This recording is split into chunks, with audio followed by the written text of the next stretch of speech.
ಅಂದು ಅಂಬೇಡ್ಕರ್ ಅವರ ಮಾತು ಕೇಳದ ಗಾಂಧಿನೇ ಇಂದಿನ ಹಿಂದೂಗಳ ಇಂತಹ ದುಸ್ಥಿತಿಗೆ ಮೂಲ ಕಾರಣ. ನಾನು ನೇರವಾಗಿ ಮಾತನಾಡ್ತೀನಿ. ಅಂದು ಅಂಬೇಡ್ಕರ್ ಅವರು ಹೇಳಿದ ಹಾಗೆ ಟೋಟಲ್ ಪಾಪ್ಯುಲೇಷನ್ ಎಕ್ಸ್ಚೇಂಜ್ ನಡಿಲೇಬೇಕಾಗಿತ್ತು. ಅವತ್ತಿಗೆ ಫುಲ್ ಎಕ್ಸ್ಚೇಂಜ್ ನಡೆದಿದ್ರೆ ಪೂರ್ವ ಪಾಕಿಸ್ತಾನವಾಗಿರಬಹುದು, ಹಾಗೆ ಪಶ್ಚಿಮ ಪಾಕಿಸ್ತಾನವಾಗಿರಬಹುದು, ಅಲ್ಲಿರುವಂತಹ ಎಲ್ಲಾ ಹಿಂದೂಗಳು ಸೇಫ್ ಆಗಿ ಮರಳಿ ಭಾರತಕ್ಕೆ ಬರ್ತಾ ಇದ್ರು.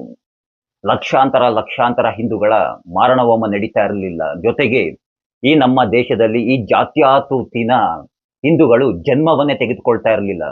ನೀವೆಲ್ಲ ಭಸ್ಮಾಸುರನ ಕಥೆಯನ್ನ ಕೇಳಿರ್ಬೇಕು. ಈ ಭಸ್ಮಾಸುರ ಯಾವ ರೀತಿಯಾಗಿ ಅಂದ್ರೆ ತನ್ನ ತಲೆಯ ಮೇಲೆ ತಾನೇ ಕೈ ಇಟ್ಕೊಂಡು ತನ್ನನ್ನ ತಾನು ಯಾವ ರೀತಿಯಾಗಿ ಸರ್ವನಾಶವನ್ನ ಮಾಡ್ಕೊಂಡ, ಅದೇ ರೀತಿಯಾಗಿನೇ ಈ ನಮ್ಮಲ್ಲಿರುವ ಜಾತ್ಯಾತೀತ ಹಿಂದೂಗಳು ಅಂತಿಮವಾಗಿ ತಮ್ಮ ತಲೆಯ ಮೇಲೆ ತಾವೇ ಕೈ ಇಟ್ಕೊಂಡು ಬೂದಿ ಆಗ್ಬಿಡ್ತಾರೆ. ಎಲ್ಲೋ ಒಂದು ಕಡೆ ಮನಸ್ಸಿನಲ್ಲಿ ಅನಿಸ್ತಾ ಇರುತ್ತೆ, ಈ ನಮ್ಮ ಗಾಂಧಿ ಹಿಂದೂಗಳಿಗೆ ಚರಕವನ್ನ ತೋರಿಸಿ ಸುತ್ತೋದು ಹೇಗೆ ಅಂತ ಹೇಳ್ಕೊಟ್ಟು ನರಕವನ್ನ ತೋರಿಸ್ಬಿಟ್ರಾ ಅಂತ.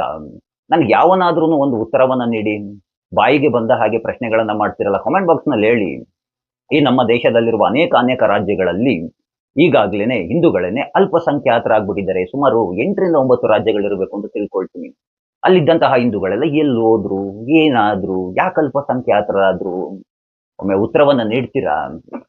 ಉತ್ತರವನ್ನ ನೀಡೋದಿಲ್ಲ. ಕಾರಣ ನೀವೆಲ್ಲ ಜಾತ್ಯತೀತ ಹಿಂದೂಗಳು.